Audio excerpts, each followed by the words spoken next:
Thanks, Paul, very much, and great to see a lot of familiar faces here. So again, thank you for coming along. It's very keen to support the MND and Me Foundation. It's certainly got very worthy goals, and anyone who had any association with Scott Sullivan would be very keen to do the same. And there is a need for it. So as Paul said, I just really want to keep this informal to allow robust discussion of some tough issues, and here's your chance to really ask those questions. So I'll try and stimulate your thinking along the topics that we've got up there. Clearly there aren't all the answers, so it's really important that you try and drag it out. You know, if you ask a question, you'll probably be helping someone else who has a similar question but just isn't quite sure how they want to ask that question.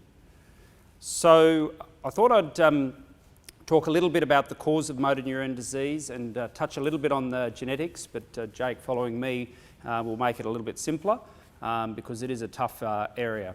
I want to talk a bit about the diagnosis and how it's quite a challenging diagnosis. I want to talk about where treatment concepts are up to and where treatment's up to. And I want to also talk a little bit about the multidisciplinary management of motor neuron disease. And then I'll touch a bit on local research, but Shu, who'll follow me, will also follow on. So it's also important that yesterday the NHMRC, which is the national funding body, released all of its figures. And Shu's shaking her head because that's how most motor neuron disease researchers, that was the outcome for most motor neuron disease research. The government only funds about 13 to 17% of applications that go in, and so they cull, and they tend to cull the diseases that are less common, like motor neuron disease. So some researchers did get up, and Jake was telling me that QBI, with some of their genetic work, got up, which is great, and great for our collaboration between Royal Brisbane and Women's Hospital and Queensland Brain Institute to continue. So I guess one emerging concept in motor neuron disease has been the two points to make about the C9orf72 gene. All right, you'd be wondering why would they make something so complex as calling it with that long name, and that's because they don't know what the gene function is. So whenever they usually name a gene, they'll give it a name based on the enzyme, whereas this one's more related to where it's located. And so where it's important is essentially the issues related to cognitive function and motor neuron disease. I guess people had some idea, but they really weren't crystallised until the discovery of this gene. So what this means for most patients with motor neuron disease is very little. So occasionally, maybe 10% of the time, there is a significant cognitive involvement, that is thinking involvement with motor neuron disease. But it's a little bit funny, the thinking involvement. It's not dementia in terms of what you're all thinking, because dementia, as the common people think, is more of Alzheimer's type, whereas it's more of a memory type. Whereas frontotemporal dementia, and we're very fortunate that early this week we actually had the world expert from Cambridge with us for a few days, and so we've been quite, really quite enthused by how we can try and move more into this space. But there are two types. One is a bit more where language just doesn't come out right, and that's really quite hard to assess sometimes in motor neuron disease when speech is affected. And the other, it's where a behavioural type occurs, where behaviour becomes a little more difficult and a little more difficult for those people around them.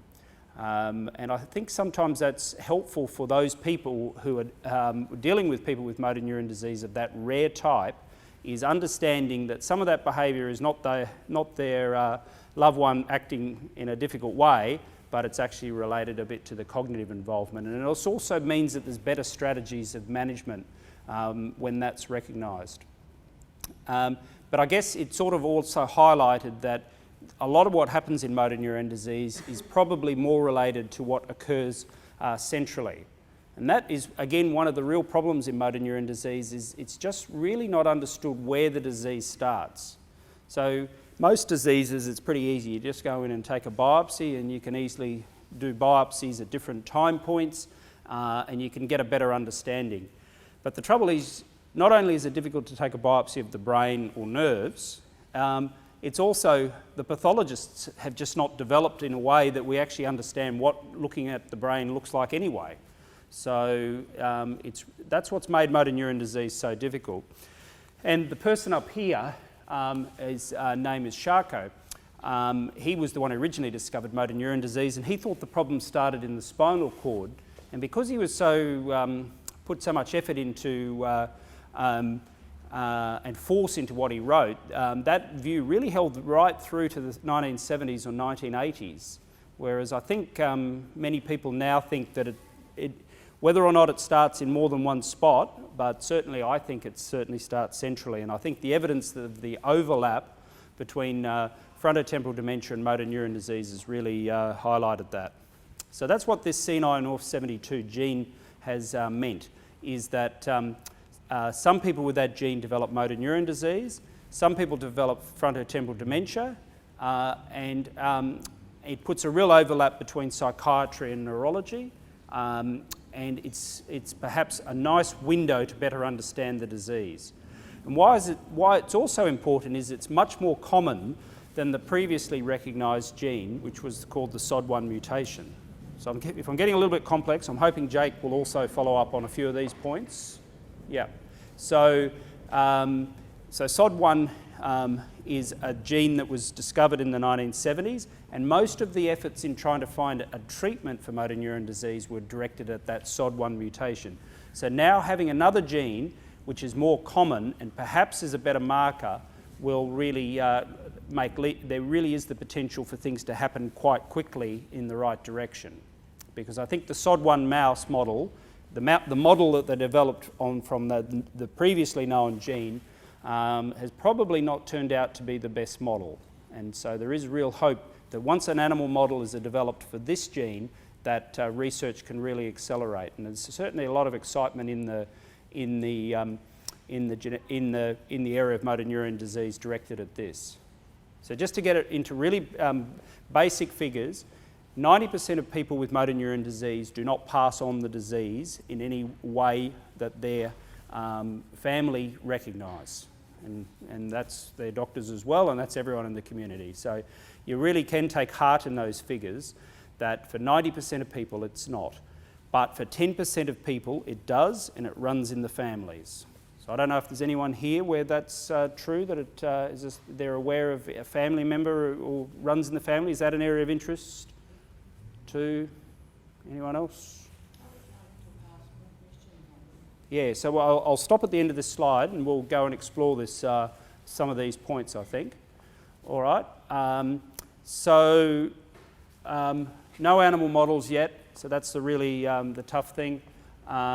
What I find really challenging in the clinic at the moment is that for those families who have been identified as the C9orf72 mutation, because it is also recognised in some patients who've got no family history, and trying to counsel their younger relatives is a really tough question, both for them and for me. So that's one point that I'd be keen for people to sort of try to explore. Is it right for someone to go and want a blood test because their family member has this C9orf72 when they may not even get the disease? It may come down in later generations, and there's implications for your insurance, implications if you're going to have children and you're asking that question. So see if you can explore some of those questions. We'll explore them together. And then I think what it's also highlighted, and particularly with that collaboration with the Queensland Brain Institute, is for all patients with motor neuron disease to donate blood for research purposes. I think the discovery of new genes happens because of the available blood and research. And why we're positioning ourselves at Royal Brisbane is we're also carefully documenting what pattern of motor neuron disease it is, and then trying to also say, well, we've also got blood, and that provides a fair bit of confidence about the whole process. So, any questions on that? You've got one.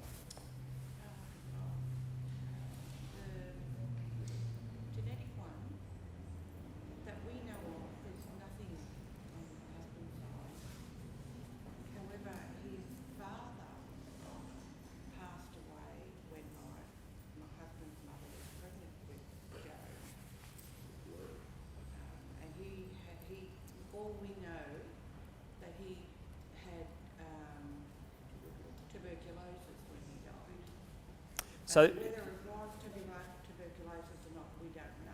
So they're the tough issues, you know. Some of the patients where we've identified the C9orf72 mutation are over the age of 75. You know, we've got to be honest here, everyone in this room's, you know, that the average life expectancy is round about 80 years. So, you know, something's going to get all of us, and it may not necessarily be the motor neuron disease. Also, in many communities, other diseases are bigger killers than motor neuron disease. So that's why it makes it very hard to better understand the genetics of a disease that may be at a later age. Some of the SOD1 mutations may be off, some of the more aggressive SOD1 mutations, so that was the previously best understood gene, those ones often were a bit at a younger age, so you could be a bit more confident. But I think this C9orf72, it's pretty clear that some patients can live to a normal life expectancy and never actually develop any illness. So it does make it hard, you know, if a death certificate says tuberculosis, well, you're just going to have to say that there was tuberculosis. You can't sort of second guess too far about the cause. But sometimes what we've been trying to do is get the exact notes from the hospital to better assess whether we thought that there could be other factors. How long has this been around? I look at that photo there and that's quite an old photo. Yeah, so motor neuron disease itself is about 1870. So this fellow... Can you just repeat any questions for the mic as well? Sure. So how long has motor neuron disease been around? Look, it's probably around about 1870 that the disease was first recognised. It really was considered a very rare disease until perhaps after the Second World War, and it's become a little more recognised by people living to an older age, and also the value of better medium for communicating about diseases. It's really suffered because and you'll have appreciated this with the Ice Bucket Challenge, that the Americans call it ALS, and so they led the Ice Bucket Challenge with the idea that it's ALS, whereas the British lead it with the idea that it's MND. Many Americans also only know it as Lou Gehrig's disease after their famous baseballer, and the French actually call it, after this fella here, call it Charcot's disease.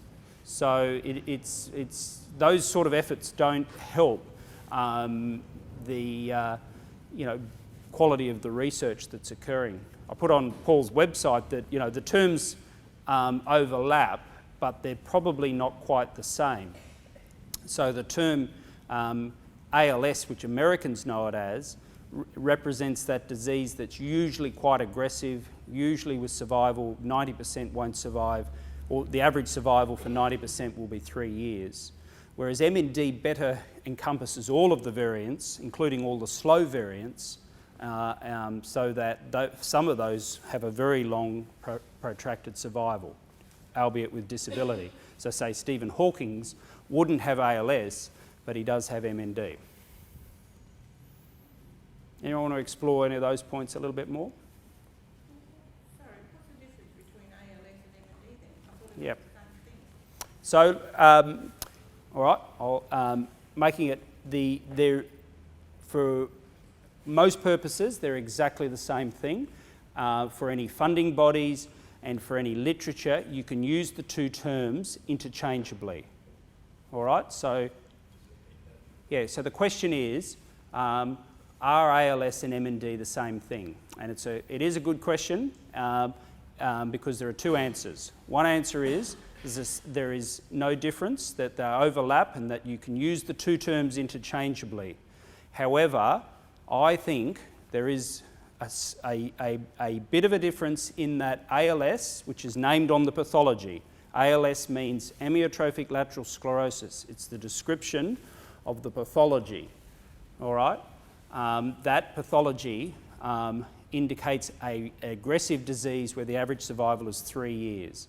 MND is just a more general term about motor neurons and is a bigger term.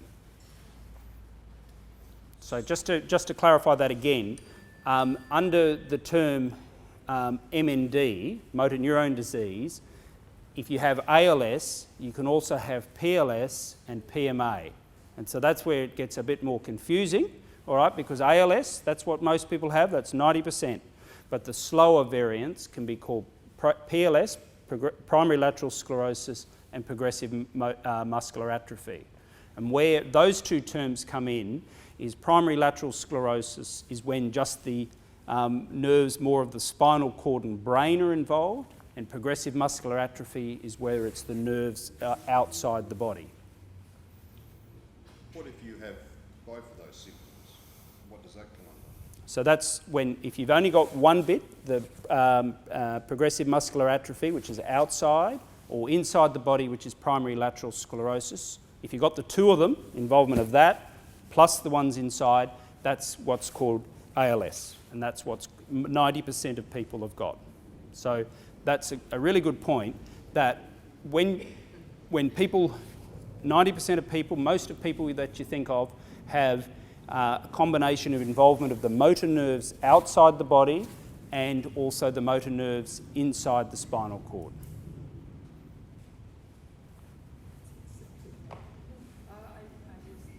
Are you confused?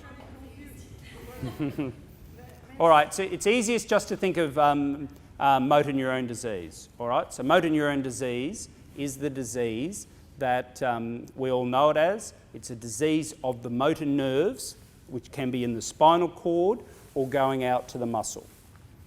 If you want to, I think I'll leave you with that idea.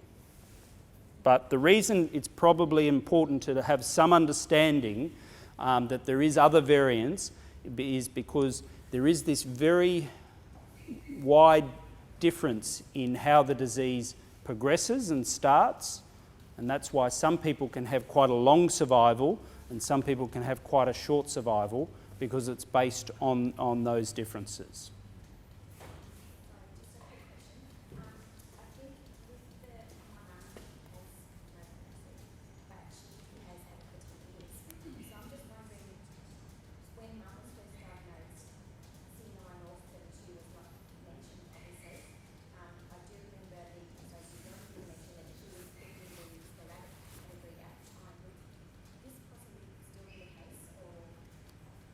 Yeah, so just repeating the question, so your mum had 10 years of a disease, motor neuron disease, and also she passed away before, mum's still alive, and the mum's not wondering if the C9orf72, yeah, sorry.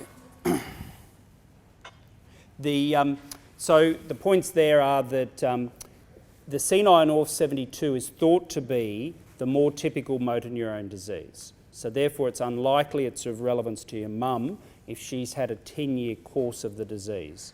That if you've had a 10-year course of the disease, you've probably not got what 90% of patients have got, which is the more aggressive form. So are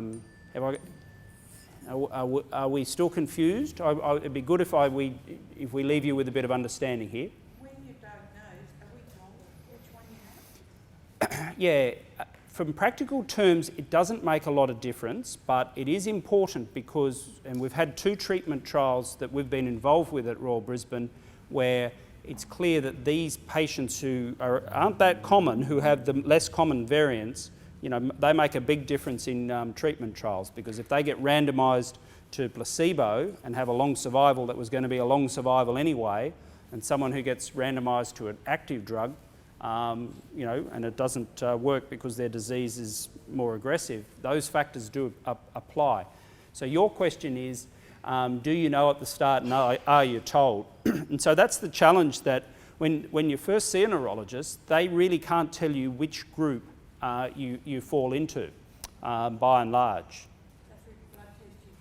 So there's no blood test that's of any use in motor neurone disease. Clearly, it's a complex question about whether you go and get a genetic test as one of your first tests, but even if you did that, you wouldn't know if you'd developed the disease unless you saw the neurologist. Now, the blood tests for the genetics don't tell you whether you've got a more aggressive or slower form. But what we understand of the C9orf72, which is only, you know, we've only known about this for a year or so, is that it's probably typical motor neuron disease. However, what we know about the previous gene, which is called the SOD1, is that there are slow and fast forms. Rob, this is a personal question.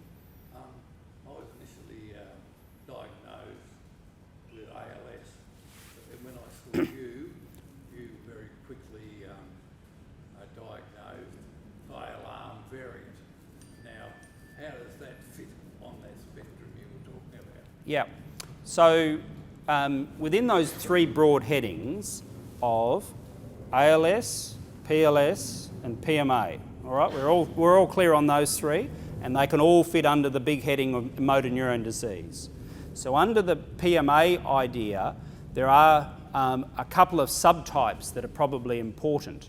So the idea of the flail arm is that it probably is a variant of progressive muscular atrophy. Probably in many people a typical survival will be more than 5 years, and will typically start with a man 9-to-1.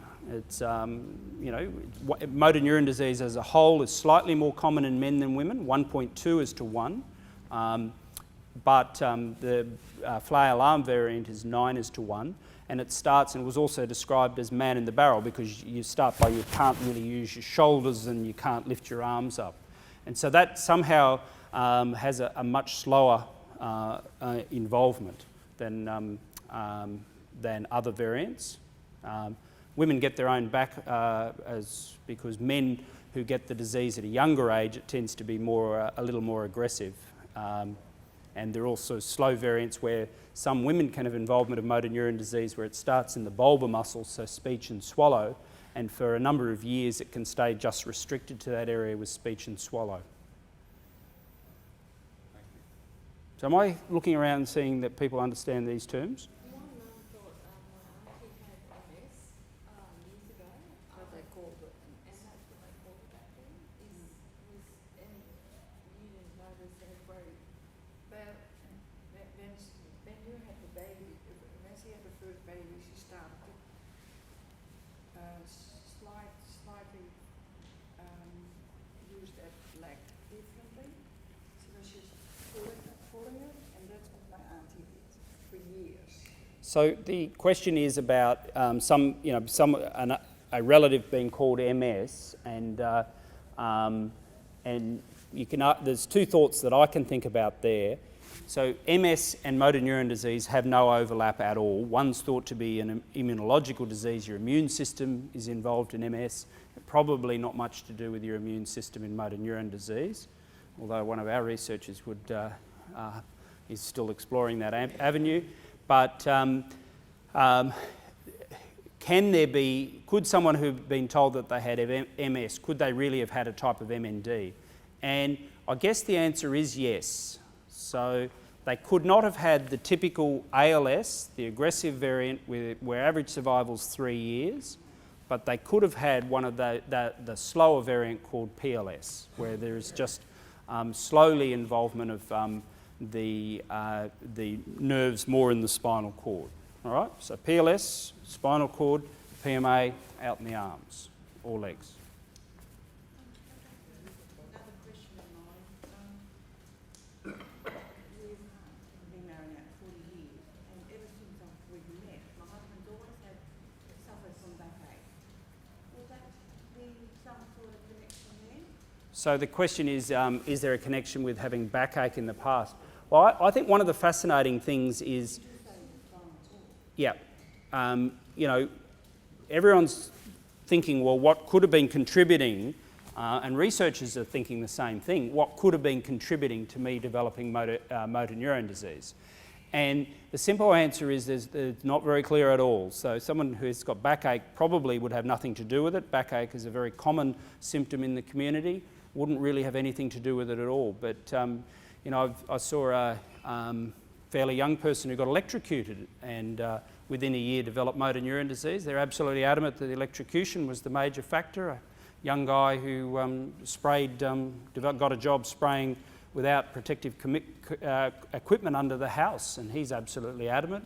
Another girl who fell down the stairs and developed it soon after.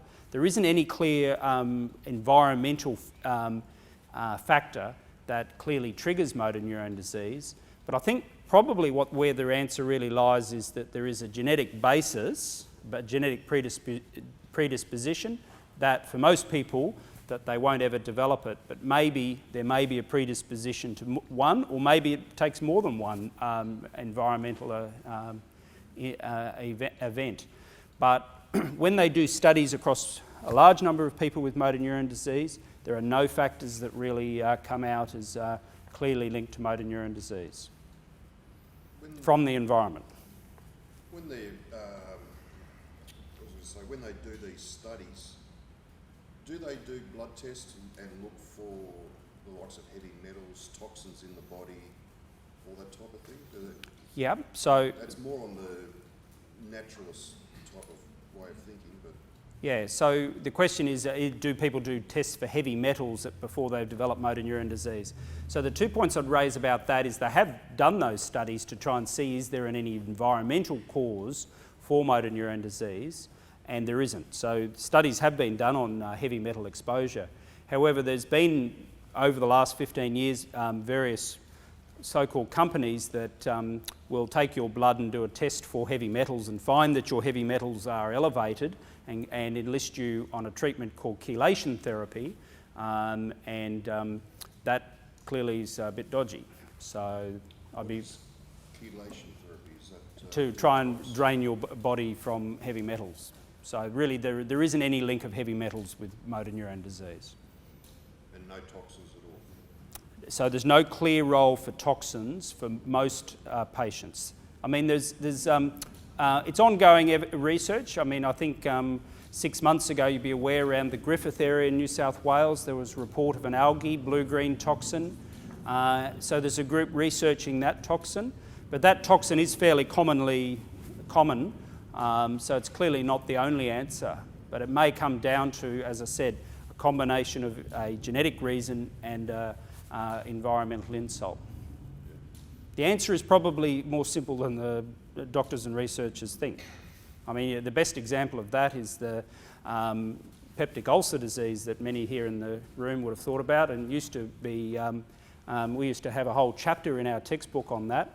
Now it's all gone because one clever doctor in Western Australia found this little bacterium that causes it, and now you have your treatment for Helicobacter pylori and you won't have a peptic ulcer. So the answer could be a bit simpler than what the researchers are thinking. Sorry, Shiv. So could it be just a parasite then? No, well, it's, clearly there are a lot of clever minds putting a lot of research into saying, could it be toxin X or parasite Y or virus Z, and it hasn't been shown. So there's been also, I think some of the more interesting work is, could there be a link with viruses? Because the disease is quite similar to what polio was. So polio caused a type of muscle weakness and wasting that was just a one-off hit, and for some people it was fatal, and some people it was respiratory muscle involvement. So there's but it didn't progress in polio's case. But again, they can't clearly find a link. The diagnosis of motor neuron disease, touching on from other points, is that it remains largely a clinical diagnosis. So the neurologist has got to get it right. And sometimes they can get it wrong. Second opinion's important, and there are those variants of motor neuron disease that become more apparent if you keep seeing the neurologist.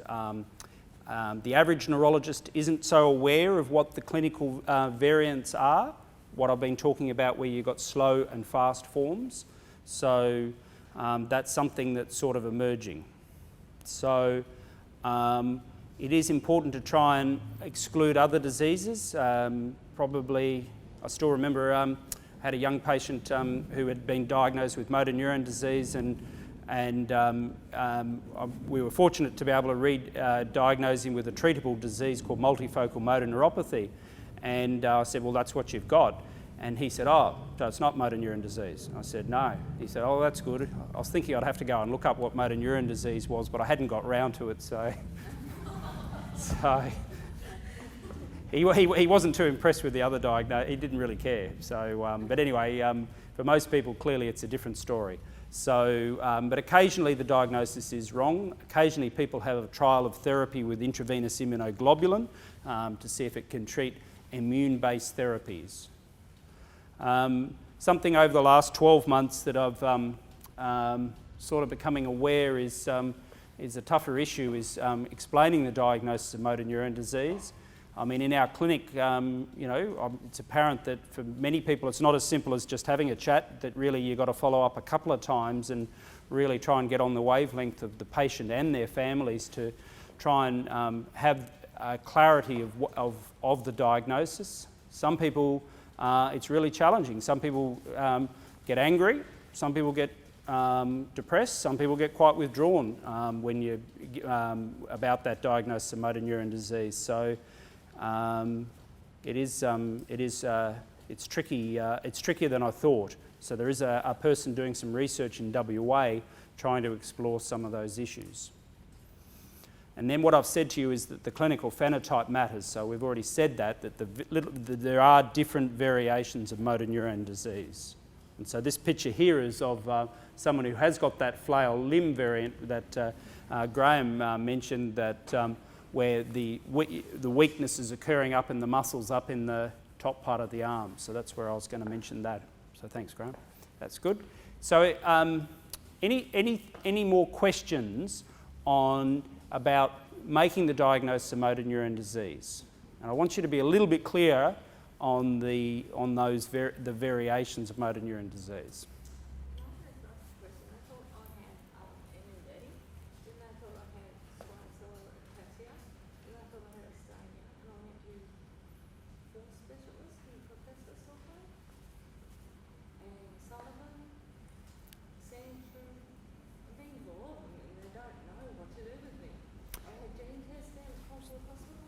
So the question there is motor neurone disease, but also other diagnoses. So that's where it does get. If you want to take away that, motor neurone disease is a distinct disease, and it's quite separate from all of the ones that you've mentioned. So they're diseases that would be quite different in their cause and in their presentation. So spinocerebellar ataxia, dystonia, and MS would be quite different diseases to what motor neurone disease is. So motor neurone disease is the body that then you can break up into little different types that I've talked about, but they're quite separate and quite different diseases to the other diseases you've mentioned. Yeah. Yeah. Yeah. So in that case, it gets tricky to be saying someone definitely has motor neurone disease when it has overlaps with other diseases. Whereas in general, for most people with motor neurone disease, it's a disease that doesn't overlap with anything else. It might overlap a little bit with that frontotemporal dementia, but it doesn't usually overlap with anything else. Well, I think it's really usually, as I've got up there, that the EMG becomes the most useful test to be confident that the diagnosis is motor neurone disease. And I don't know if no one here would enjoy having had an EMG, because they're not a nice test, but that's where you give the electrical stimuli and you put a needle into the muscle and you carefully look at what those changes are in the muscle to be confident of the diagnosis of MND. So that usually is the cornerstone of a diagnosis of motor neurone disease. Normally, the imaging is quite, that is the MRI brain scans are essentially fairly normal. Sometimes it's difficult, so I have a lot of... Yep. Yeah, well you've seen, yeah. I mean, they're very good neurologists, so they, but it is the EMG that is usually the key.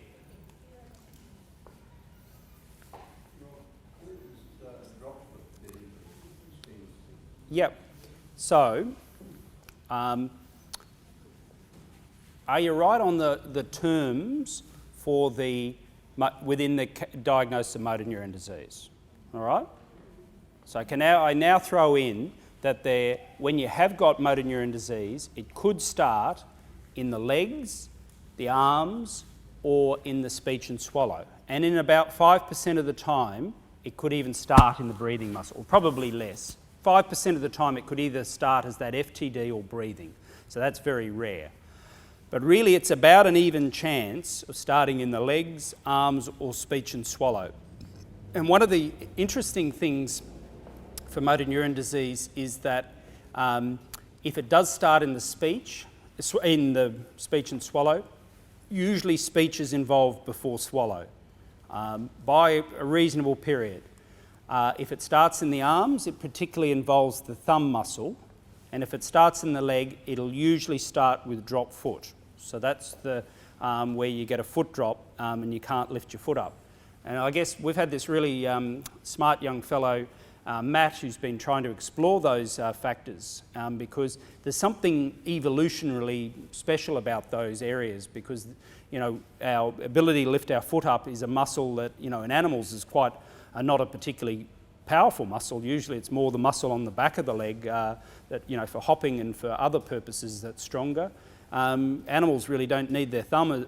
They need their thumb, but they don't use their thumb as much as humans do. And then speech is a peculiarly human thing. And it's just fascinating to us that they're the areas that motor neuron disease tends to start. So that's called under the heading site of onset. You're right on that.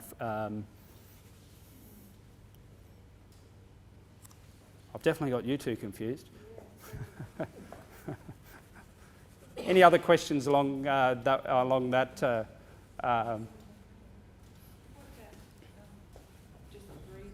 The speech and swallow is fine. It's fine, but the problem is the breathing. Yeah. So breathing is clearly an important function for all of us. And early on in motor neuron disease, it's uncommon for that to be affected. But as the disease continues to progress, breathing involvement does occur. And unfortunately, that's our most important muscle, is our breathing muscle. So that's the important muscle. On the other side of the coin, that's a muscle that we can do something about, as I'll show you in a couple of other slides. All right, so I'm just going to use a couple of these slides to expand on a couple of the points. I think your questions are a little bit, you're one step back. So you're at that step of, is the diagnosis simply motor neuron disease, or does it overlap with those other diagnoses? So that's a different question. Then when you do have a diagnosis of motor neuron disease, what I want to sort of have is those things are probably less important than if the diagnosis isn't definite. Once it's a definite diagnosis of motor neuron disease, you have the different types of patterns that can be quite different. So I guess that's the impression I'm trying to leave with people in the audience. Am I getting nods? Any shakes? All right. So the age range of motor neuron disease is also fairly important.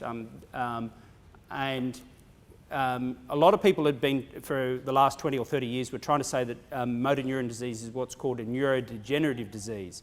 So that's a disease like Parkinson's or Alzheimer's or those diagnoses. And it's clear that motor neuron disease is a bit different, because the average age is certainly less than those diagnoses. And if you actually look at a curve, this curve, if you're going to get motor neuron disease, it actually gets less as new diagnoses, and that's even allowing when you do a graph allowing for age adjusted. So in general, if you're going to get motor neuron disease, you're probably going to get it before as a disease in your lifetime, because the average age is about 60 years. All right?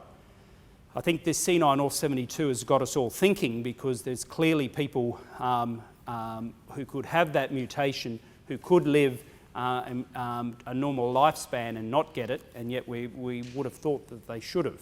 So the genetics is an area that's going forward, as Jake will tell you. But the average age is about 60 years. The youngest patient I've seen is in their late 20s. A few patients in their 30s, and then from about 45 on becomes quite relevant. For many people here who are around 60 to 65, it's often at that age where people are just saying, I was thinking of retiring, and you get a diagnosis of motor neuron disease. So probably say retire earlier. But yeah. All right. So the other thing that's a bit different is this male versus female thing. So I know you already know all about the differences, but there is differences in that male is the green one, all right? And in the older population, it actually becomes more common in women, but in the younger population, it's more common in men. And this graph probably doesn't show it as well as it could, because I think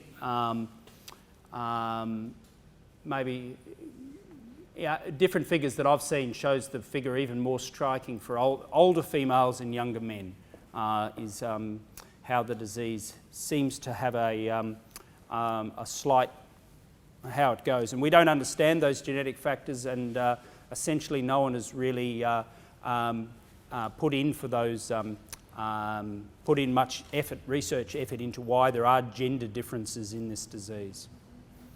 And then the bottom slide is just really highlighting again what I said before, that motor neuron disease has an equal chance of starting in the arms, legs or bulbar. There's probably a little in that if it starts in the legs, the survival is usually significantly better than if it starts in the bulbar region. However, some of the interventions that are used, such as the use of a PEG tube, and some of the breathing interventions might be slightly changing that. But in general, equal chance of arms or legs, probably survival better if it starts in your legs.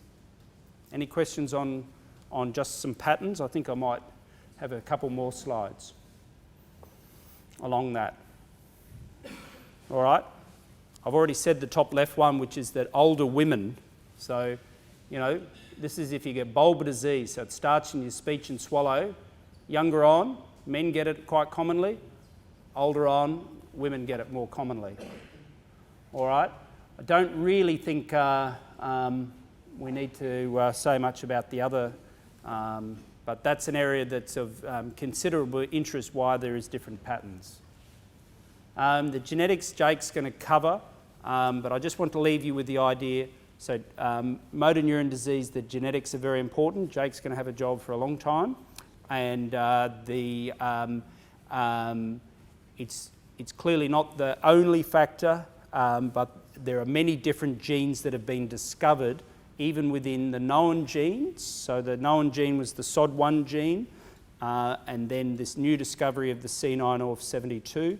I think Jake will probably also talk to you about there is other uncommon genes, and that probably motor neuron disease is a combination of quite rare genetic genes, or that all will play a role in motor neuron disease. That the most common ones have probably been discovered: the SOD1 and the C9orf72. They'll probably make up the bulk, but there'll be a genetic factor probably in the rest of the people who have motor neuron disease.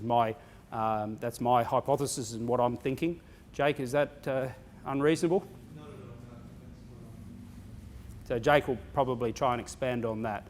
But for most people, I just want to leave you the impression you're not passing on motor neuron disease. In 90% of cases, it's sporadic disease. Having said that, how important is it for the family to find out if it is genetic or sporadic? So the question is, how important is it for the family to find out if it's genetic or sporadic? Should you find out? So that question is changing, all right? So Jake might expand on that question as well. Originally, I would have said it isn't that important, but it is from a research viewpoint, because I think there's a lot of research insights that are going to be gained by that. I think the C9orf72 is slightly changing my thinking to try to better understand what the implications are for the family. But I can say to 90% of the people who turn up to the clinic, if they haven't had a family member that has dementia at a younger age than what is allowable, or if they haven't had motor neuron disease, they won't pass it on. However, I would say for that person who has motor neuron disease, it is important to give blood because to a research facility, because that blood will be available if new genes are discovered. So I think there was a group of families who had given blood They gave it to a doctor in Sydney who was doing genetic tests. He then let me know the results, and that put me in a difficult position because those patients had actually given blood to him directly, and I wasn't expecting the result to come back to me because it was given for research purposes. But it was helpful for those families in the big picture to at least know what gene was present in that family. Unfortunately, it was a loaded bomb because they would be discovered they had the C9orf72 in their family. But Jake's... Well, can I just pipe in here, because I'm going to talk a little bit about the blurring of the line between familial MND and sporadic MND with respect to the genetics. So, Bob's said that probably if you have a sporadic diagnosis, you don't have any, or your relatives don't have any additional risk compared to members of the broader population. Actually, I think there's a little bit of evidence now that the risk is slightly higher to relatives of someone who's had a diagnosis sporadically. So I'll explain that a little bit more. And it's relatively recent sort of findings. All right, so clinical trials is an area that we've been very interested in at Royal Brisbane and Women's Hospital. I guess what the involvement of a number of clinical trials in the last 10 years has told us is that we've got to get better at doing clinical trials, that there might have been a slight bias of neurologists to try and put in patients into clinical trials with the slower forms of the disease.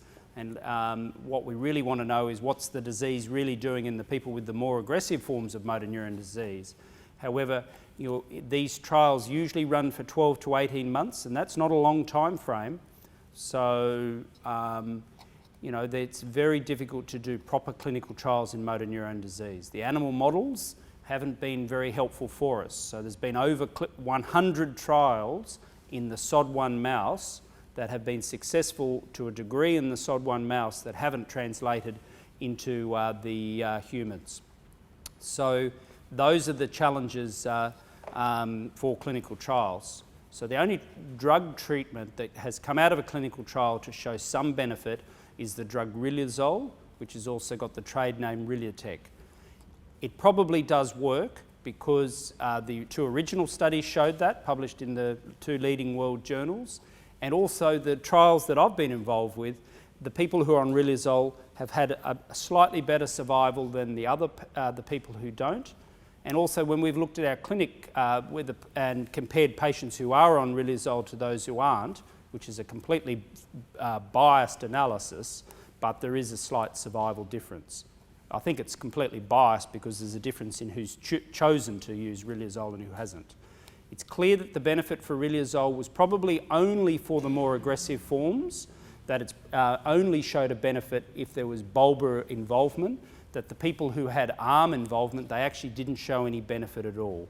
So it's probably a treatment that's really only applicable to the more aggressive types of motor neuron disease, and that it's probably not something that's worth considering in those with slower forms of the disease. But as I said, 90% of motor neuron disease people have the type where the average survival is 3 years. So, is there any research being done on stem cells? Yeah, I'll get to stem cells. Yeah. So, this one's getting the questions, which is good. And then there's a long list of unsuccessful trials, and we've had two trials, one that hasn't, two that have finished and one that hasn't. The one that hasn't, they'll be in the media in about December. So. Yeah, so the idea is that a lot of what happens in motor neuron disease is that the nerves centrally are too excitable. So Riluzole's trying to reduce that excitability of the nerves.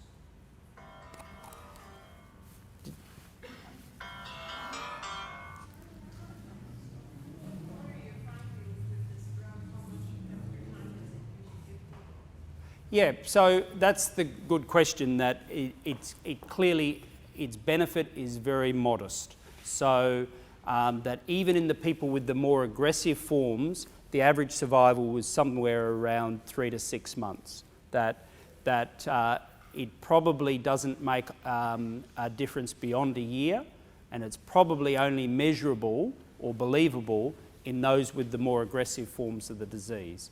So in our clinic, only about 60 to 70, about 2/3 of patients choose to take it. There are many reasons why the others don't take it, but I think the fact that it just isn't effective enough is one of those reasons. It's usually well tolerated in terms of side effects being fairly minimal. Yeah, so 10% of the liver is important. But, you know, you check the liver function tests. Probably more important is the fact that there is nausea and lethargy as a marker for those who actually have raised liver function tests. In those people where the liver function tests are a bit raised, when it's just modestly raised, usually we don't get too fussed about that. It almost is a sign that the drugs are active. But I've only actually known one patient in more than 200, 250 patients who's actually stopped the drug because of their liver enzymes, and they are also taking an experimental drug, naltrexone, as well. Is it more aggressive in older people than younger? Yeah, good question. So is motor neuron disease more aggressive in younger or older people? Well, that's a complex answer because younger people make efforts to live longer and tolerate disability, and they'll make choices like the one I've got up here for breathing from a survival viewpoint, whereas older patients probably don't, and same from a PEG viewpoint. That some of the variation in motor neuron disease makes it all blurred. So you've got someone who's got the flail limb variant who can be quite slowly progressive. So I think probably the more important factor is where it starts and the pattern of involvement. And that's that pattern that I'm trying to get through, but it is a difficult concept of ALS, PLS and PMA, where those two are quite slow and ALS is quite fast. So breathing is the one support that means that really does make a difference in survival, and certainly where people have got quality of life, certainly where people have got support from another family member, it can make a very big difference. So with Nicole Hutchinson, who I've just noticed is down the back, we're involved with clinics at Prince Charles and at PA Hospital with dedicated respiratory physicians who've got a team, and they're also involved in trying to provide that support. So where it's appropriate, it's very effective, and we certainly follow up our patients who come north of Brisbane with teleclinics. So it's a snorer's mask. They've got much better masks, I think, than the one that's shown here, and that's an older snorer's mask, but there are different varieties, and a good sleep physician should be trying to tailor them to the person. It's probably less tolerated if there's a significant bulbar involvement where speech and swallow's involved. Probably less tolerated to use a mask over your face. But the average survival, if I said that, you know, so if we come back to that riluzole question too, when you've got a very variable disease and you've got to try and measure survival, 3 to 6 months doesn't sound long, but if you know, that's across different populations where some have a short survival and some have a long survival. So if you compare that with providing the non-invasive ventilation, the average survival is about a year. So in those who use it. So that's just saying that there are some issues with the clinical trials, that the disease is quite challenging to study. I guess the one good thing that at Royal Brisbane we've really got our, I think there's a certain naivety if someone thinks that they can just set up a clinical trial. And I think the one thing we've learnt by being involved with clinical trials is just the process and the important steps that need to come into place. So this one I put up for Norm. This is just that question of stem cell therapies, and so this might touch on your question. So stem cell therapies is essentially for research purposes. There's no one giving stem cells back to a patient who can actually claim that they're actually making a difference to that patient. They're an important area of research. some of the research that's happening at UQ to try and change skin cells or muscle cells into motor neurons. I think that's going to be very exciting. But the stem cell therapies where people have gone overseas, and there's India, China, Germany and Italy.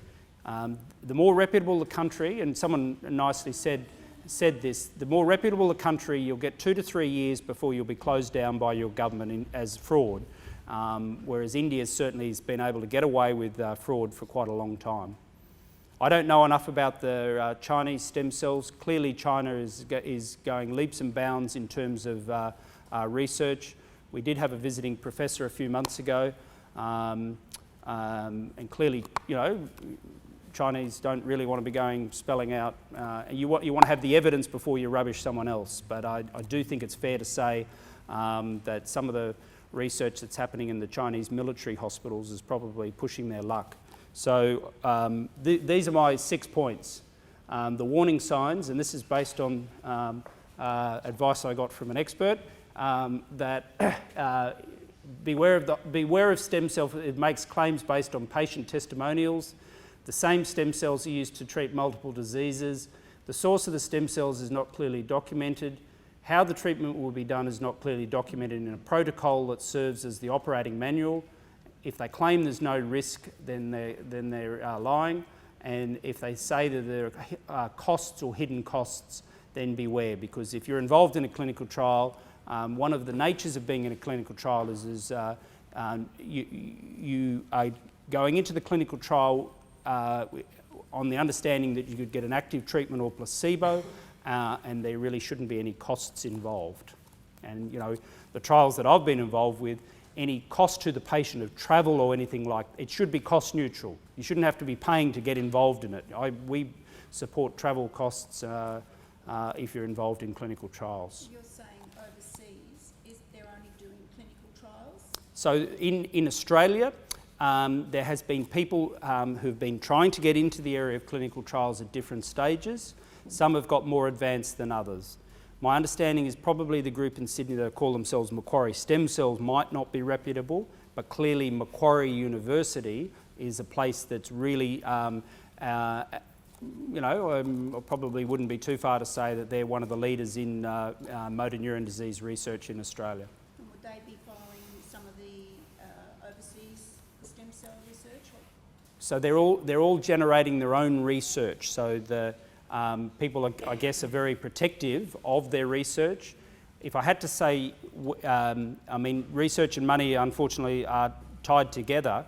A group in California led by a guy, Don Cleveland, are probably the ones who are going to get are the most well funded to be doing quality research. Can you be a volunteer for the research? Yes, so research that's what you are. You're a volunteer to be involved in the research. And then if you're wanting to say, can you personally get involved, that's where, when we're involved in our clinic, we would encourage people, and clearly you have to be a voluntary. You've always got the right to say, I'm out of here, I don't want to be involved in your research. That's the nature of it. It has to be voluntary, and you have to have the right to pull out at any time. But we do talk to people about giving samples of blood.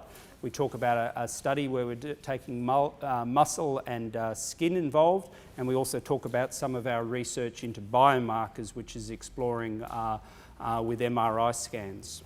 So to give samples of the blood, you give it through your local GP? No, so look, the way we've done it to be able to process those bloods efficiently, it has been through the Royal Brisbane Women's Clinic. Clearly we should be better set up than what we are to be able to receive any sample from anyone for it.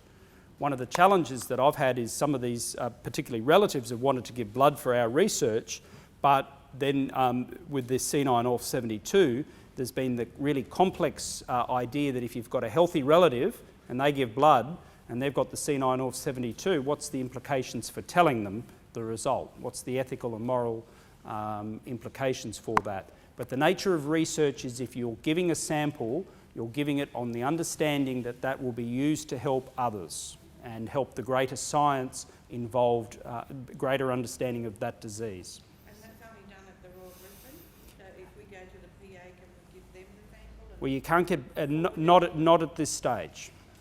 If you That are, will happen? Sorry. It's not happening in the near future. I mean, one of the challenges and one of the issues of, you see with the lack of the government funding coming out, it's been bodies such as the MND and Me Foundation that have been so supportive of trying to do grassroots research.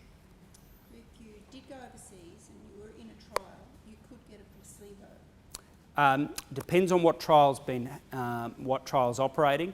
In general, most trials overseas won't enlist you if you're involved in it. You're from another country. That's usually going to be a bit difficult. However, that's not 100%. So in some other diseases, even rarer than motor neuron disease that I've been involved with, I've got a young patient with a disease called Pompe disease who I said there was no treatment, and he went overseas and found the obscure place doing a clinical trial in the US, and then he's come back and we're now supervising his treatment here in Australia.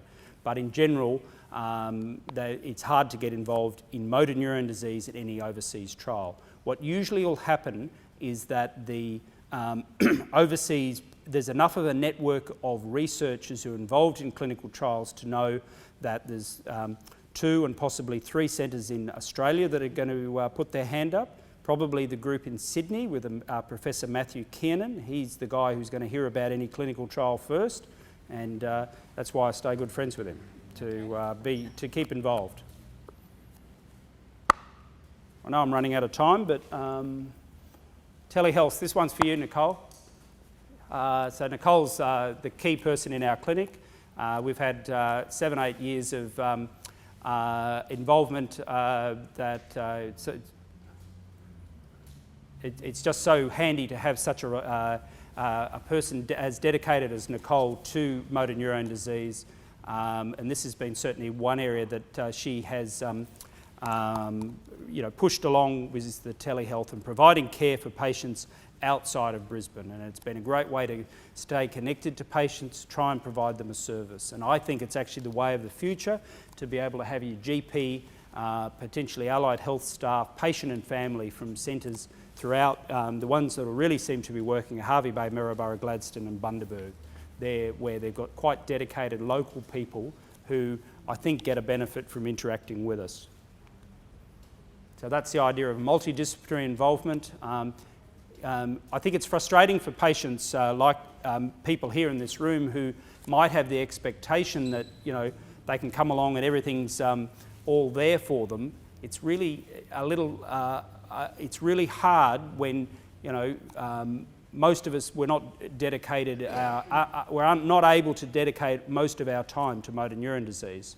I think Queensland Health wouldn't even know that my passion and interest is motor neuron disease. They see me as a neurologist working at the Royal Brisbane Women's Hospital, and don't, there's nowhere on my job description that says motor neuron disease.